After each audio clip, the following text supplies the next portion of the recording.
पृथ्वी अपने जन्म के समय आग का एक गोला थी जो बीतते समय के साथ ठंडी हुई। ऐसे में आग की तरह जलती हुई पृथ्वी पर पानी कहां से आया, क्या आपको पता है? अगर हाँ तो कमेंट करके बताइएगा। जल ही जीवन है, आपने ये वाक्य कई बार पढ़ा और सुना होगा, जो धरती पर मौजूद हर प्राणी के जीवन के लिए बहुत ही जरूरी है। नदियों, तालाबों, झरनों और कुओं में मौजूद पानी मनुष्य समेत विभिन्न जीव जंतुओं की प्यास बुझाने और उन्हें जीवित रहने में मदद करता है। वहीं आसमान से बरसने वाला पानी खेतों पर लहराती फसलों, जंगल और पेड़ पौधों के पनपने के लिए जिम्मेदार होता है। ऐसे में पानी हम सभी के लिए कितना जरूरी है, यह हमें आपको बताने की जरूरत नहीं है। लेकिन क्या आपने कभी सोचा है कि धरती पर पानी कहां से और कैसे आया होगा, उसका विस्तार कैसे हुआ होगा और वह पूरी धरती पर विभिन्न रूपों में कैसे बटा होगा, यानी कि सागर, महासागर और नदियां कैसे बने होंगे? अगर आप भी इस तरह के अनेकों सवालों के जवाब तलाश कर रहे हैं तो हमारे साथ वीडियो के आखिर तक बने रहें। पृथ्वी पर पानी की मौजूदगी। अगर आप धरती को अंतरिक्ष से देखते हैं तो यह एक नीले ग्रह के रूप में नजर आती है, जिसकी सबसे बड़ी वजह है धरती पर मौजूद पानी। पृथ्वी का लगभग 71% हिस्सा महासागर और समुद्रों से भरा हुआ है, जबकि बाकी के 29% हिस्से में जमीन, जंगल और विशालकाय पहाड़ आदि मौजूद हैं। महासागरों में मौजूद पानी अनेकों जलीय जीवों को जीवन देने का काम करता है। वहीं तूफान की स्थिति में यही पानी विकराल रूप लेकर सैकड़ों लोगों के लिए जानलेवा साबित हो जाता है। पृथ्वी में पानी की मौजूदगी मीठे, खारे, ग्लेशियर और बर्फ के रूप में मौजूद है, जिसे अलग अलग स्तर पर प्यूरिफाई यानी कि शुद्ध करके इस्तेमाल किया जाता है। ऐसे में संभव है कि धरती पर मौजूद पानी कहीं ना कहीं से तो यहाँ आया होगा, क्योंकि करोड़ों साल पृथ्वी पर चल रहे जीवन चक्र के लिए पानी महत्वपूर्ण भूमिका निभाता है। लेकिन पृथ्वी के जन्म के समय वह एक आग का गोला थी जो बीतते समय के साथ ठंडी हुई है। ऐसे में आग की तरह जलती हुई पृथ्वी पर पानी की मौजूदगी कैसे संभव हुई, इसे लेकर वैज्ञानिकों ने लोगों के समक्ष कुछ थ्योरीज रखी हैं। तो आइए जानते हैं वैज्ञानिक दृष्टि से धरती पर पानी कैसे और कब आया होगा। पृथ्वी पर कैसे आया पानी? वैज्ञानिकों की पहली थ्योरी कहती है कि धरती पर पानी आने के लिए उल्कापिंड व शुद्ध ग्रह जिम्मेदार हैं, जो समय समय पर पृथ्वी की सतह से टकराए और अपने साथ पानी की मात्रा लेकर आए। आपको बता दें कि अंतरिक्ष में लाखों करोड़ों शुद्ध ग्रह और उल्कापिंड घूमते रहते हैं। यह उल्कापिंड जैसे ही पृथ्वी के करीब आते हैं, पृथ्वी का गुरुत्वाकर्षण बल उन्हें अपनी तरफ खींच लेता है। ऐसे में जब यह उल्कापिंड तेज गति से धरती से टकराते हैं तो उनमें मौजूद खनिज तत्व पृथ्वी की सतह पर बिखर जाते हैं। विभिन्न वैज्ञानिक शोधों से इस बात की पुष्टि हो चुकी है कि शुद्ध ग्रह और उल्कापिंडों में पानी की मौजूदगी होती है, जो अंतरिक्ष से किसी भी ग्रह पर खनिज तत्व पहुंचाने के लिए जिम्मेदार होते हैं। जब धरती आग की तरह धधक रही थी तो उस समय उसके समीप आने वाली हर चीज जलकर राख हो जाती थी। लेकिन जैसे जैसे धरती ठंडी होने लगी और उसके तापमान में गिरावट आने लगी, वैसे वैसे उसके आसपास घूमने वाले शुद्ध ग्रह और उल्कापिंड करीब आने लगे। यही उल्कापिंड और शुद्ध ग्रह धरती से समय समय पर टकराते रहे और पृथ्वी पर पानी की मात्रा को बढ़ाने में भूमिका निभाते रहे। शुद्ध ग्रह और उल्कापिंडों से धरती पर आए पानी को लेकर ब्रिटेन के वैज्ञानिक बताते हैं कि जब कोई तारा अपने अंत के करीब होता है तो वह सफेद रंग के एक बौने तारे में तब्दील हो जाता है। आकार में छोटा होने के बावजूद भी उस सफेद बौने तारे में बहुत तेज गुरुत्वाकर्षण बल होता है, जो अपने आसपास से गुजरने वाले उल्कापिंड और शुद्ध ग्रहों को अपने वायुमंडल में खींच लेता है।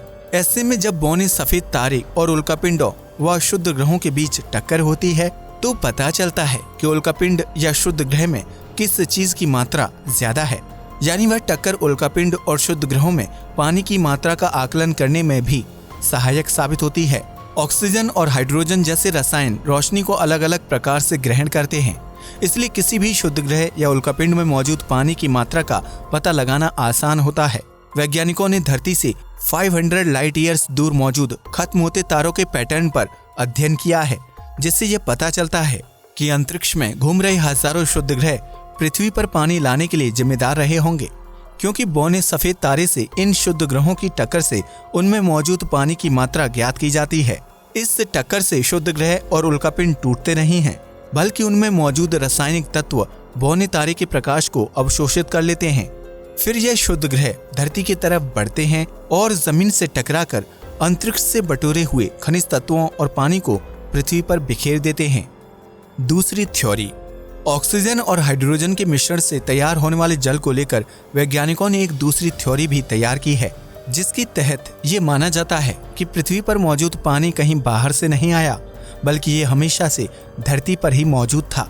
इस थ्योरी के अनुसार वैज्ञानिकों का यह मानना है कि जब विभिन्न चट्टानों और धूल के कणों के आपस में मिलने से धरती का निर्माण हुआ था, उसी दौरान उन धूल कणों पर पहले से ही पानी की मौजूदगी थी। ऐसे में जब उन धूल कणों ने आपस में मिलकर धरती का निर्माण किया तो उनमें मौजूद पानी की मात्रा बहुत ज्यादा थी। हालांकि उस समय यह पानी शायद तरल रूप में नहीं रहा होगा, वरना अपने निर्माण के बाद पृथ्वी आग के गोले में तब्दील नहीं होती। पृथ्वी पर मौजूद पानी को लेकर की गई एक रिसर्च बताती है कि पृथ्वी की सतह से 700 किलोमीटर नीचे एक विशालकाय समुद्र है, जिसमें मौजूद पानी का भार पृथ्वी के कुल भार का 1.5% हिस्सा है। इस समुद्र में पानी की मात्रा उतनी ही है जितनी दुनिया भर में मौजूद समुद्रों के पानी की मात्रा है। पृथ्वी के अंदर मौजूद इस समुद्र से यह बात साबित होती है कि धरती पर पानी सिर्फ शुद्ध ग्रहों और उल्कापिंडों से नहीं आया है, बल्कि यह पृथ्वी के निर्माण से ही मौजूद था। दरअसल ब्राजील की जुरेना रिवर के पास वैज्ञानिकों को हीरे की एक छोटी सी चट्टान का एक नमूना मिला था, जो ज्वालामुखी की चट्टान के साथ पृथ्वी की ऊपरी सतह तक आया था। इस हीरे की जांच में वैज्ञानिकों को रिंग वुडाइट नामक एक खास प्रकार का खनिज मिला, जिसका आकार बहुत ही छोटा होता है और उसे नग्न आंखों से देखा नहीं जा सकता। ऐसे में रिंग वुडाइट खनिज के मिलने के बाद वैज्ञानिकों ने एक्सरे के जरिए उसका विस्तार से विश्लेषण किया था, जिससे यह पता चलता है कि हीरे की चट्टान के कुल वजन में 1.5% पानी का भार था। यह मात्रा सुनने में बहुत कम जरूर लगती है, लेकिन अगर पृथ्वी के भीतर मौजूद रिंग वुडाइट की सारी मात्रा को इकट्ठा कर लिया जाए तो उसमें मौजूद पानी की मात्रा धरती पर मौजूद समुद्रों के पानी से कई गुना ज्यादा होगी। इससे पहले सिर्फ उल्कापिंडों और शुद्ध ग्रहों में ही रिंग वुडाइट पाया जाता था, लेकिन पृथ्वी पर इस खनिज तत्वों के मिलने से पृथ्वी पर पानी की मौजूदगी को लेकर वैज्ञानिकों ने एक नई थ्योरी गढ़ दी।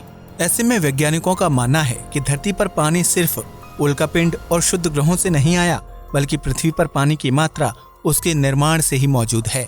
महासागरों के निर्माण में चंद्रमा की भूमिका। वैज्ञानिकों ने शुद्ध ग्रह और रिंग वुडाइट से धरती पर पानी की मौजूदगी को लेकर 2 अलग-अलग थ्योरीज बताई हैं, जिनके बारे में हम जान चुके हैं।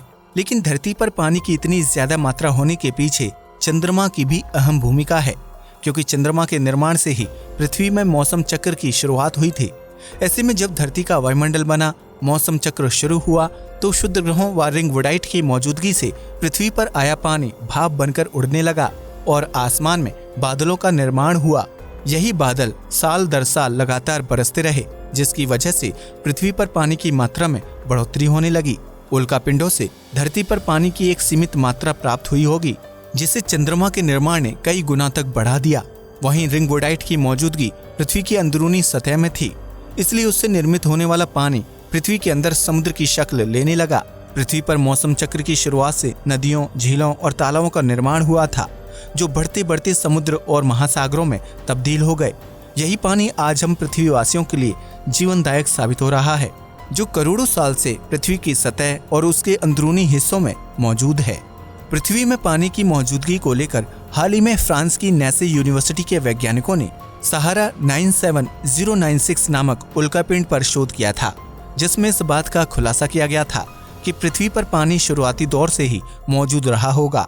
साइंस जर्नल में प्रकाशित इस शोध में बताया गया कि पृथ्वी की पुरातन काल की चट्टानों में पानी की इतनी ज्यादा मात्रा पाई गई है कि उससे आज के आकार के 3 गुना महासागरों को भरा जा सकता था। सहारा 97096 उल्कापिंड साल 1997 में खोजा गया था, जिसकी आधुनिक जांच से पृथ्वी में पानी की मौजूदगी को लेकर विश्वसनीय प्रमाण मिले हैं।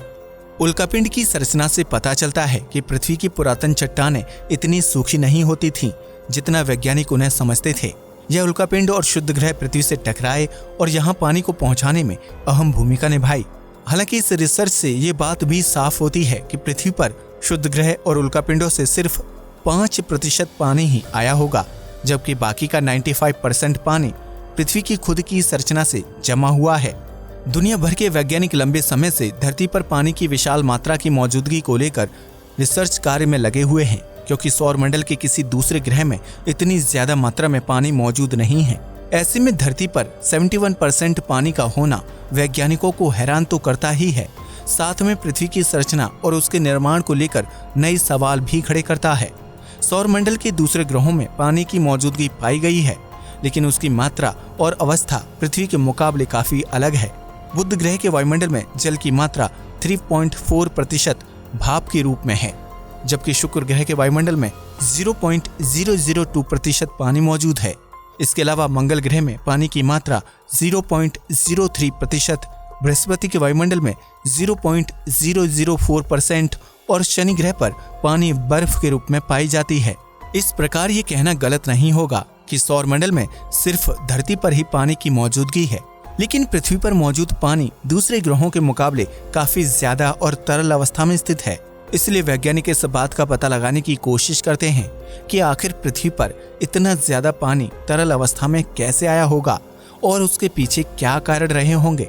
खैर, हमने आपको वैज्ञानिक शोधों और थ्योरीज के जरिए ये बता दिया है कि पृथ्वी पर पानी की मौजूदगी के पीछे क्या क्या कारण हो सकते हैं, लेकिन हो सकता है कि आने वाले समय में इस विषय पर कोई नई थ्योरी सामने आ जाए। दोस्तों, आपको क्या लगता है कि पृथ्वी पर पानी कैसे आया होगा? इस बारे में आप अपनी राय कमेंट बॉक्स में जरूर दें। और आपको दोनों थ्योरीज में से कौन सी थ्योरी सही लगती है जो बताती है कि धरती पर पानी कैसे आया?